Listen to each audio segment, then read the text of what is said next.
Hello, everyone. My name is Michael Moran, and I'm the author of the Believers superhero novel. Today, we'll be reading chapter 4 of the novel, and I'll share the screen for you so you can see what I'm reading. All right, so here we go. Chapter 4 Making History. The Florida Sunfish baseball team played their best season. However, the New York Knights were renowned champions and favored to win in the 2017 World Series. Many people thought the Sunfish did not stand a chance, but Mr. Miller was not among them. He firmly believed in his young home team. He was an avid Sunfish fan from day one, watching every game and taking full advantage of his cable TV and season tickets. The upcoming game, however, was extra special for Mr. Miller. It was taking place in his hometown, Miami. He had never been to a World Series game before and wanted to share the experience with his son. "Hey, son, I've got big news," Mr. Miller said as he walked into Jerry's bedroom. "What's up, Dad?" Jerry asked as he continued working on his 12th grade AP English homework. "We're going to the World Series." "That's crazy," Jerry exclaimed. "I know, right? Are you excited?" "Of course I am. How did you get tickets?" "Don't worry about it," Mr. Miller said casually. "This is going to be awesome." Jerry jumped up and down with excitement. He knew going to the World Series was a rare opportunity. He looked at his father with anticipation and asked, "Where are we sitting?" "Front row seats, right behind home plate." "Are you kidding me? That must have cost a fortune," Jerry exclaimed. Mr. Miller proudly put his arm around his son and said, "Consider it your early high school graduation gift and a chance to hang out with your good old dad." "Sounds good to me. When's the game?" "Tomorrow night. Come straight home after school. I told your boss about the game, and she said to have fun and not to worry about work."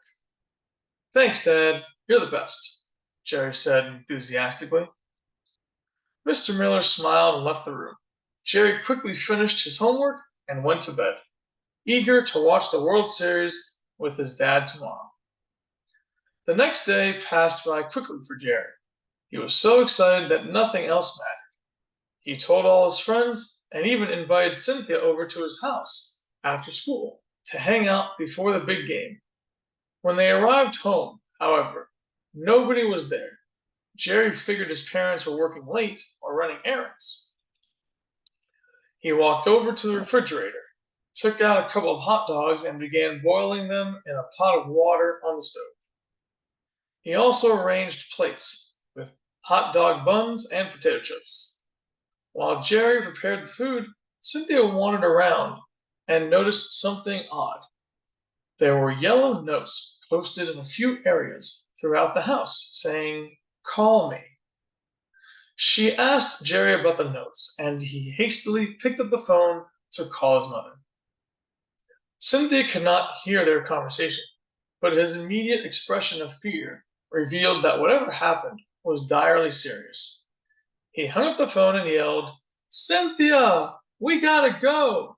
Take the food and head to the car." "What's going on, Jerry?" "I'll tell you in the car." Jerry turned off the stove while Cynthia took their food outside.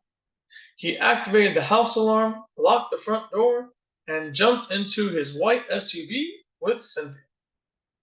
Jerry drove swiftly to the hospital, breaking traffic laws and eating along the way.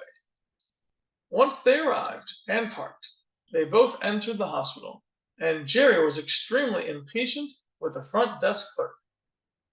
"I have to see my father quickly. He's dying." "I'm working as fast as I can, dear," the front desk clerk replied. "Please hurry." The front desk clerk printed visitor ID stickers, gave them to Jerry and Cynthia, and told them exactly where to go. Jerry grabbed Cynthia's hand and pulled her along to the elevator. They went up a few levels, ran out of the elevator, and found the hospital room. Jerry's mother was sitting by the bed, holding her husband's hand. He was lying unconscious in bed. He was plugged into numerous tubes and medical machines.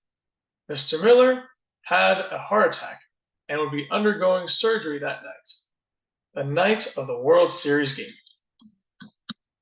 After hearing such grave news, nothing else mattered as Jerry sat silently in the room.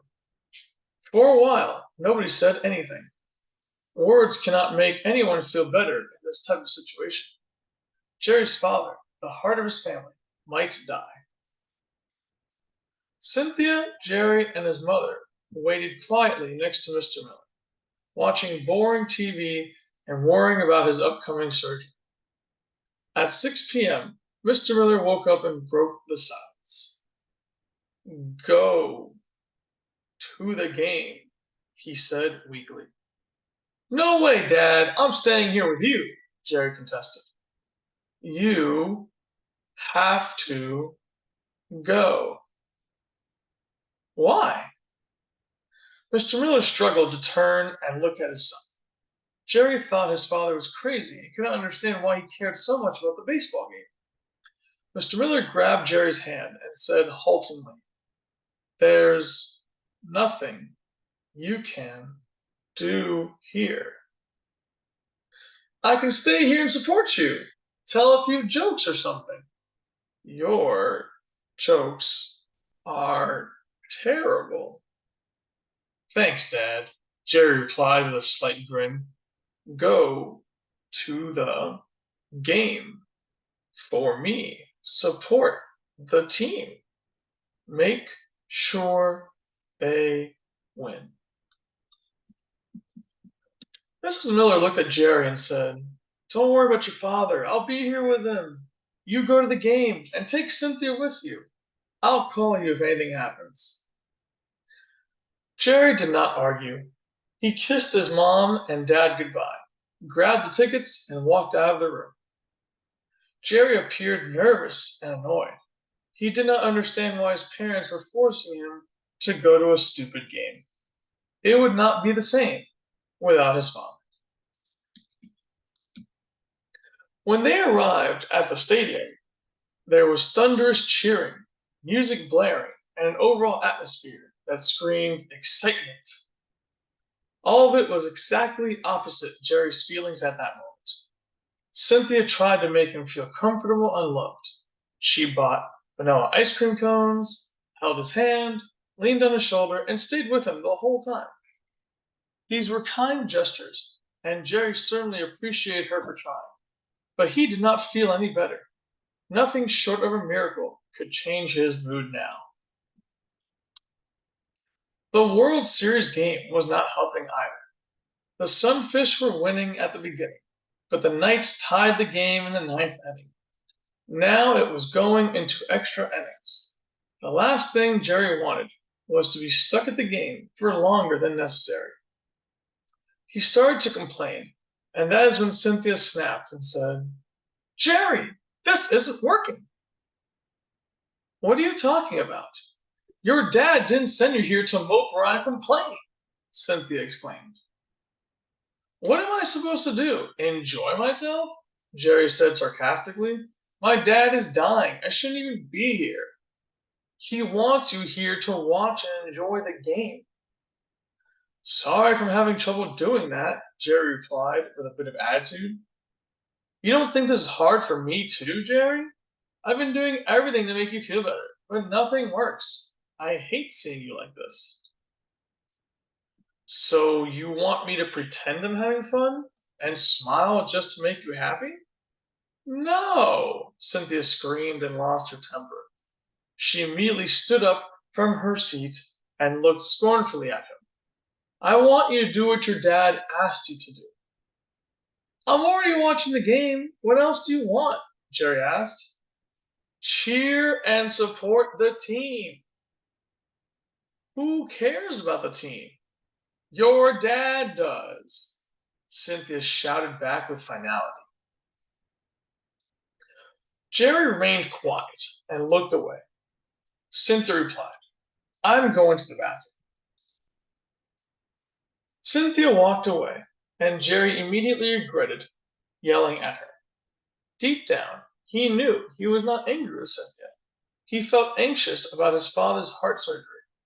He was also annoyed that the game was lasting so long. Each extra inning seemed like an eternity. All he wanted to do was get back to the hospital until he heard Sunfish fans talking around him. The Sunfish need to win tonight. They've already lost 2 games, a young man said. I know, but things aren't looking good right now. The Sunfish haven't scored anything since the first inning, another young man replied. It doesn't matter. They have to win. If they lose tonight, they'll probably lose the whole thing. Only a few teams have won the World Series after losing 3 games in a row, an old man explained. I know, you're right, Omen admitted. I hope they can pull it off. Everyone will be crushed if the Sunfish don't win tonight. Feeling crushed, losing hope, and having no chance of winning. Jerry thought about those words and looked down in shame. He finally realized why winning this game was so important to his father. Mr. Miller was a true Sunfish fan who loved his team. He wanted them to win because he felt connected to them. In his mind, a win for the Sunfish was a win for himself. If the Sunfish lost, however, it might be a crushing blow to his father. Lying in the hospital with a weak and fragile heart, he might not be able to handle watching his favorite team lose. At that moment, Jerry knew what he had to do. When Cynthia returned to her seat, Jerry grabbed her hand, pulled her close, and gave her a well-deserved kiss. She was stunned and confused until Jerry said, "Thank you." Then he jumped up and began to cheer. This is your time! This is it! You can win it now! Everyone stand up and cheer! Go Sunfish! Jerry was ranting and raving nonstop. He kept turning around, yelling at everyone, and throwing his arms up in the air. He wanted everyone to stand up and cheer for the Sunfish. They all listened. The crowd behind home plate grew louder and louder. The hysteria soon spread throughout the stadium. People were standing up now, cheering their hearts out. It was quite the spectacle. Nothing short of an earthquake could stop the momentum. This is what the Sunfish had been waiting for. Alex Gonzalez, all-star player for the Sunfish, walked up to bat at the bottom of the 12th inning. With the crowd going wild, Jerry could not stop himself from letting it all out. I believe in you. You can do this. End this game now. Win it for yourself, your team, the crowd, and for my father. Jerry screamed with watery eyes and every bit of passion in his heart. He had never wanted anything so badly before. At that moment, Jerry felt his own power, the power of belief.